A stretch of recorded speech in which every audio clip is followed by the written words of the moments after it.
السلام ورحمۃ اللہ وبرکاتہ۔ سوال یہ کیا گیا ہے کہ ہاتھ کہاں باندھنی چاہیے نماز میں، اور ایسے ہی کیا رفع الیدین کرنا چاہیے۔ دیکھیے، نبی صلی اللہ علیہ وسلم کے نماز پڑھنے کا طریقہ یہی تھا کہ آپ صلی اللہ علیہ وسلم جب نماز شروع کرتے تو سب سے پہلے آپ اللہ اکبر کہتے ہوئے اپنے دونوں ہاتھوں کو اٹھاتے تھے۔ یہ بات بخاری، مسلم اور حدیث کی کئی کتابوں میں موجود ہے کہ آپ صلی اللہ علیہ وسلم دونوں ہاتھوں کو اٹھاتے تھے، اور ہر کوئی مانتا ہے، اور شروع میں ہر کوئی اٹھاتا بھی ہے، رفع الیدین کرتا ہے، لیکن بعد میں اس کو چھوڑ دیتے ہیں۔ جبکہ بخاری، مسلم اور حدیث کی کئی کتابوں میں موجود ہے عبداللہ ابن عمر سے کہ نبی صلی اللہ علیہ وسلم جب تکبیر تحریمہ کہتے، شروع میں اللہ اکبر کہتے تو اپنے دونوں ہاتھوں کو اٹھاتے تھے، اور ایسے ہی رکوع میں جاتے ہوئے بھی اپنے دونوں ہاتھوں کو اٹھاتے تھے۔ رکوع سے جب اٹھتے تو اپنے دونوں ہاتھوں کو اٹھاتے تھے، اور ایسے ہی جب پہلی تشہد کے بعد تیسری رکعت کے لیے اٹھتے تھے تو اپنے دونوں ہاتھوں کو اٹھاتے تھے۔ یہ چار موقعوں پر، جگہوں پر نبی صلی اللہ علیہ وسلم رفع الیدین کرتے تھے۔ یہ بخاری مسلم کی روایت ہے، جیسا کہ بخاری کی روایت ہے، عبداللہ ابن عمر کہتے ہیں رأیت رسول اللہ صلی اللہ علیہ وسلم اذا قام فی الصلاة رفع یدیہ حتی تکون حذو منکبیہ، کہ میں نے رسول اللہ صلی اللہ علیہ وسلم کو دیکھا جب آپ صلی اللہ علیہ وسلم نماز میں کھڑے ہوتے اپنے دونوں ہاتھوں کو اٹھاتے، یہاں تک کہ آپ کے دونوں ہاتھ آپ کے کندھوں کے برابر مقابل ہو جاتے تھے۔ یہ بخاری کی روایت ہے اور مسلم کی بھی روایت ہے۔ اور ایسے ہی یہ بھی ثابت ہے، مالک بن الحویرث رضی اللہ عنہ بیان کرتے ہیں، اور یہ سب سے آخر میں نبی صلی اللہ علیہ وسلم سے ملاقات ہوئی ہے ان کی۔ وہ کہتے ہیں کہ ان رسول اللہ صلی اللہ علیہ وسلم کان اذا کبر رفع یدیہ، کہ نبی کریم صلی اللہ علیہ وسلم جب اللہ اکبر کہتے تو اپنے دونوں ہاتھوں کو اٹھاتے تھے، کہاں تک؟ حتی یحاذی بہما اذنیہ، یہاں تک کہ اپنے دونوں ہاتھوں کو اپنے کانوں کے برابر کرتے، نہ کہ کانوں کو ٹچ کرتے۔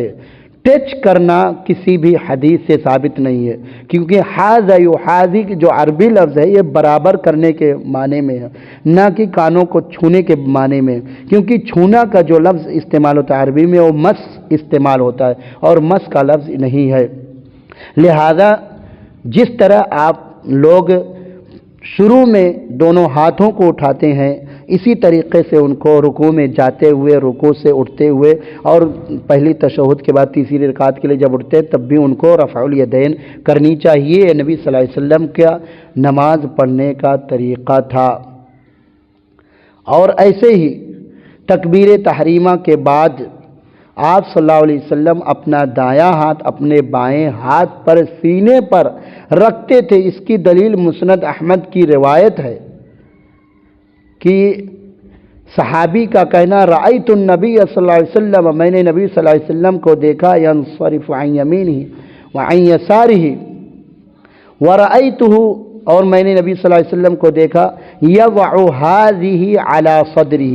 کہ آپ صلی اللہ علیہ وسلم اپنے داہنے ہاتھ کو اپنے بائیں ہاتھ پر اور سینے پر رکھتے تھے۔ علی صدرہ، صدر مطلب سینے پر رکھتے تھے۔ اور ایسے ہی لوگوں کو رسول اللہ صلی اللہ علیہ وسلم کی طرف سے یہ حکم دیا جاتا تھا کہ نماز میں دایاں ہاتھ بائیں